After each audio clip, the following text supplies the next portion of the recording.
Everyone was against our relationship right from the beginning. My mom said, "You're only 28 years old, and you have your whole life ahead of you. Why don't you marry a woman you can begin from scratch with?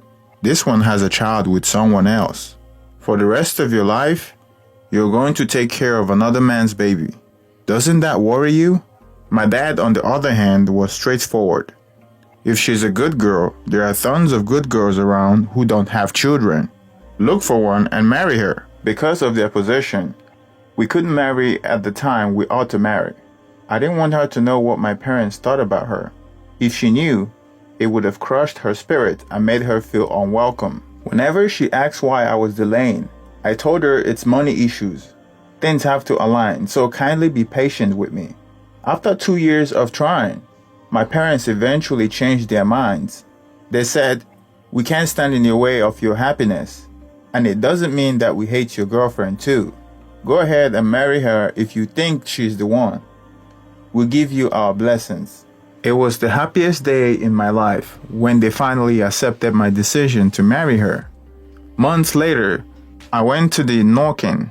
3 months after the knocking, we did our wedding. At the reception, a man walked up to me, shook my hands and said, "Congratulations, you're the man."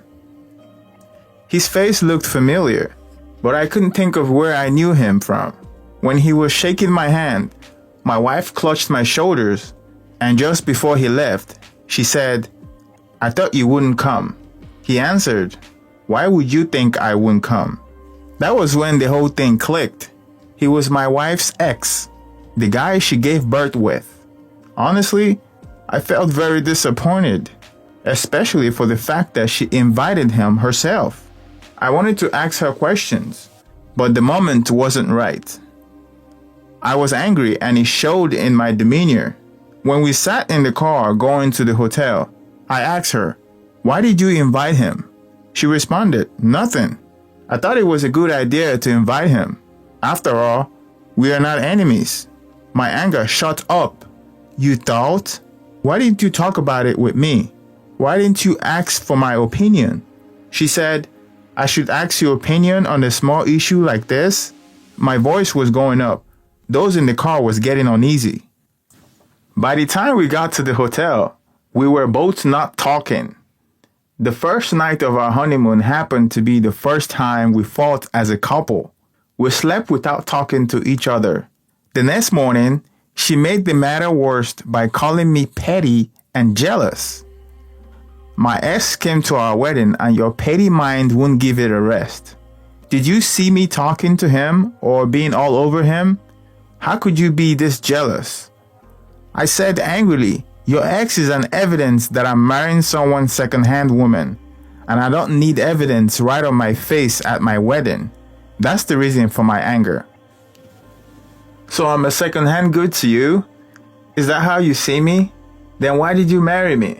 She picked up a bag and left the hotel. We booked the hotel for 4 days and I wasn't going to watch the 4 days go to waste. So I stayed thinking she might come back at some point. She never did, and she never answered my calls. After 4 days, I went back home to meet her there.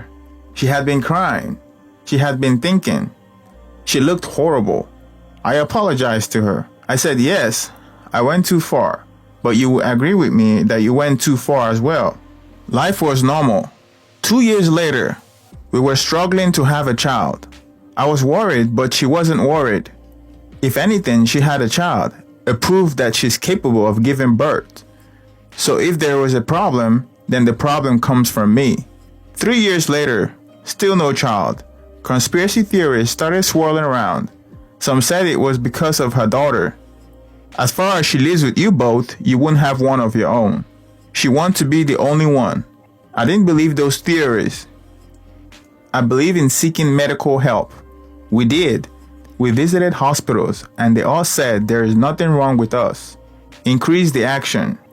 Do it every day and everywhere and see if she wouldn't conceive.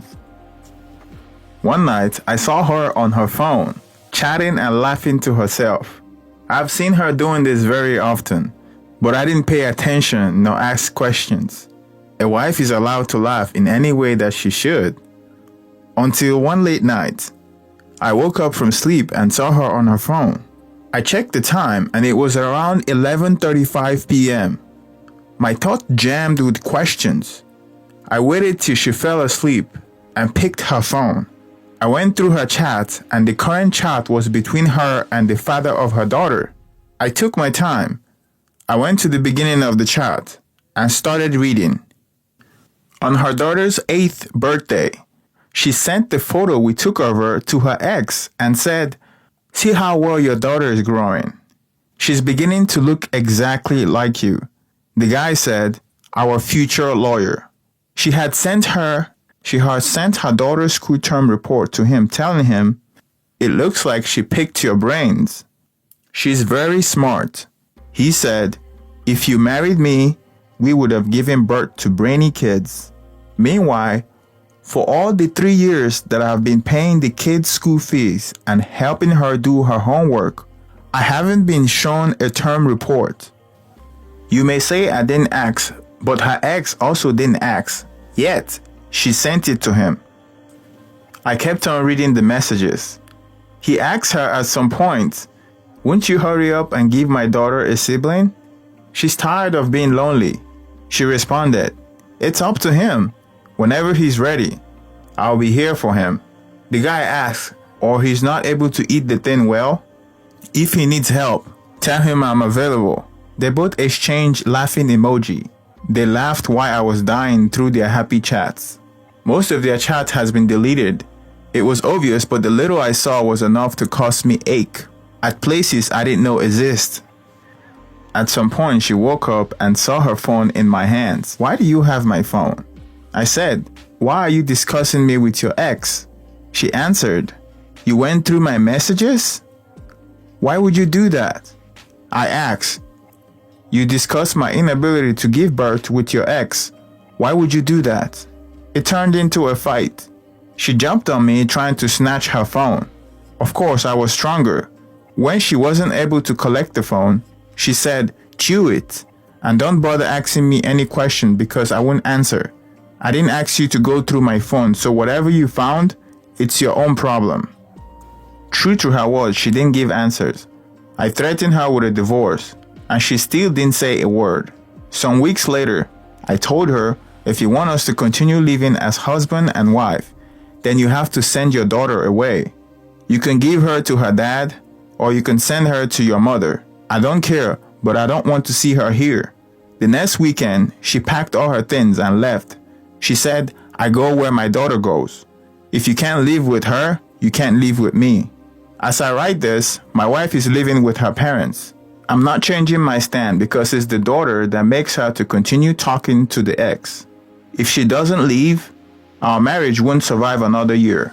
I don't know if I'm doing the right thing, but deep down my soul, I feel it's the right thing to do.